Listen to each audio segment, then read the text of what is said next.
Welcome to the Explainer. Okay, let's just dive right into this masterclass on the Romantic period in English literature, because honestly, we need to completely reframe what this era was actually about. When you hear the word romantic, you probably immediately think of Valentine's Day, right? Love stories, hearts, flowers, the whole shebang. But trust me, put the chocolates and roses away for a minute.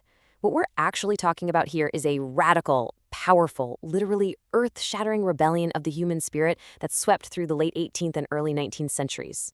Here is our roadmap for the Explainer today. We'll be taking a structured journey, starting with the essence of this radical rebellion, looking at the historical triggers that sparked it, breaking down its core traits, profiling the big six literary giants, exploring the era's novels, and then wrapping up with its enduring legacy. Let's get into it. Section 1. A Radical Rebellion. To really understand this movement, we first have to look at exactly what these thinkers were fighting against. Before the Romantics, Europe was deep in the Age of Reason. The Enlightenment. The prevailing belief was that science, logic, and rational thought were the answers to absolutely everything. But the Romantics, they vehemently rejected this. They looked at that cold, calculating logic and argued that it completely ignored the most important parts of being human. So they rebelled. Instead of the calculating mind, they chose to celebrate the beating heart. Instead of rigid science, they worshipped nature. And instead of strict mathematical rules, they championed imagination and total, absolute freedom. Section 2. The Historical Triggers. You simply cannot understand these radical writers without looking at the massive, world-altering events happening right outside their windows. Two immense forces really triggered this movement. On one hand, you had the Industrial Revolution. Factories were multiplying everywhere, and cities were becoming unbelievably crowded, dirty, and polluted.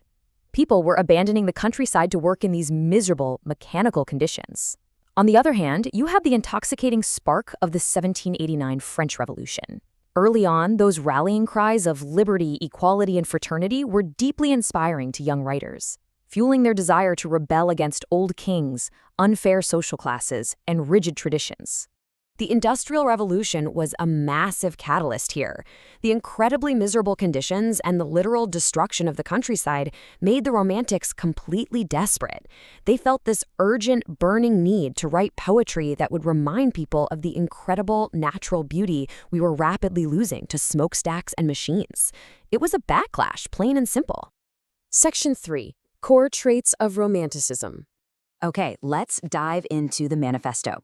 There are really 5 distinct ingredients that tell you immediately if a work is truly romantic. First, imagination. And this wasn't just daydreaming to them, it was a godlike creative force. While a scientist sees a tree as just wood and leaves, a romantic sees a living soul. Second, nature wasn't a pretty backdrop. It was the main character and a living teacher. Third, they elevated the individual. They honestly didn't care much about society as a whole. Their ultimate hero was the solitary outcast, the misunderstood genius standing alone on a mountaintop. And that brings us to a concept called the sublime. Now, when Romantics talked about nature, they definitely weren't talking about a neatly trimmed garden. The sublime is the idea that true spiritual connection is found in wild, dangerous, and awe-inspiring nature. Think of raging oceans, terrifyingly dark forests, and impossibly huge mountains that make you realize just how incredibly small you are. That immense, untamed power, that's actually where they found peace. The fourth trait brings us to this really powerful quote. Before this era, poetry was basically an elite club. It was written for rich, educated people using incredibly fancy, difficult language. William Wordsworth radically changed all that by just breaking the elitist rules. He declared poetry should use the real language of men. He started writing about ordinary farmers, children, and beggars, using words that everyday people actually spoke. It was a total game changer. And finally, this intense focus on the imagination inevitably led them to the fifth trait, a deep, dark obsession with the supernatural. They explored the weirder, more unexplainable sides of the human mind. Their absolute fascination with magic, ghosts, and demons essentially gave birth to the Gothic novel as we know it. Section 4. The Big Six Giants. So, let's look at the incredible contrast between these two waves of poets. We essentially have two distinct generations. The first generation was older and filled with the bright, optimistic hope of the early French Revolution.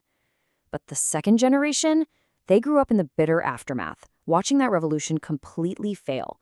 Because of that, this younger group became incredibly fiery, rebellious, deeply sad, and tragically, they all died entirely too young. The early figures, the first generation, were wildly unique.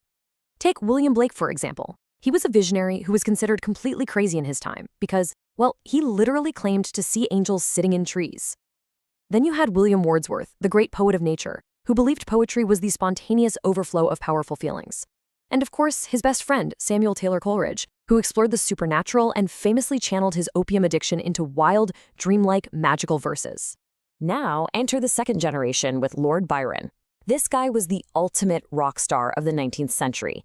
He was famous, wealthy, highly scandalous, and impossibly handsome. But more importantly, he basically invented the Byronic hero, that dark, brooding, rebellious bad boy archetype of the secret past that we still see all over pop culture today. Alongside Byron in this doomed second generation, we had Percy Bysshe Shelley. He was a radical thinker who actually got kicked out of Oxford University for writing a pamphlet supporting atheism, a huge scandal at the time. And then there was John Keats, perhaps the most naturally gifted of them all. He wasn't rich, but he wrote with profound beauty about art and the sadness of mortality before tragically dying of tuberculosis at just 25 years old. Section 5. Novels and New Nightmares. The rebellious spirit of Romanticism wasn't just for poets, though. It definitely spilled over into incredibly innovative prose. The greatest example of this? Mary Shelley, the wife of Percy Shelley. At just 18 years old, she penned Frankenstein. And guys, this wasn't just a monster story. It's a masterpiece that serves as the ultimate romantic warning. It directly challenges the Enlightenment's obsession with science, showing the terrifying consequences of cold logic trying to play God and completely ignoring the natural order of things. Meanwhile, Sir Walter Scott practically invented the historical novel, capturing these wild landscapes and historical adventures in the Scottish Highlands. On the other end of the spectrum, we have Jane Austen. Now, scholars still heavily debate if Austen is a true romantic or more of a late classical writer. Her sharp, logic-driven wit and intense focus on social rules make her quite different from the wild, emotional poets of her time, but she is an absolutely crucial part of this era's literary conversation. Section 6. The Romantic Legacy. As we wrap up this explainer, let's look at how these 19th century rebels fundamentally shaped our reality today. Their impact is literally everywhere.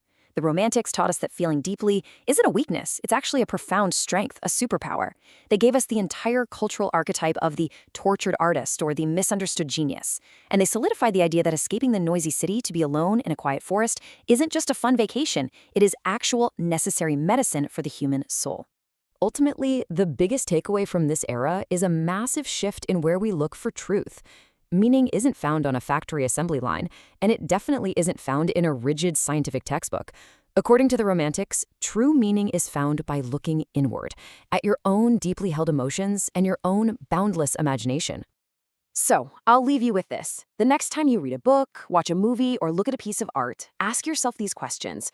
Where is the emotion? How is nature acting in this scene? Is this character conforming to society's cold rules, or are they rebelling?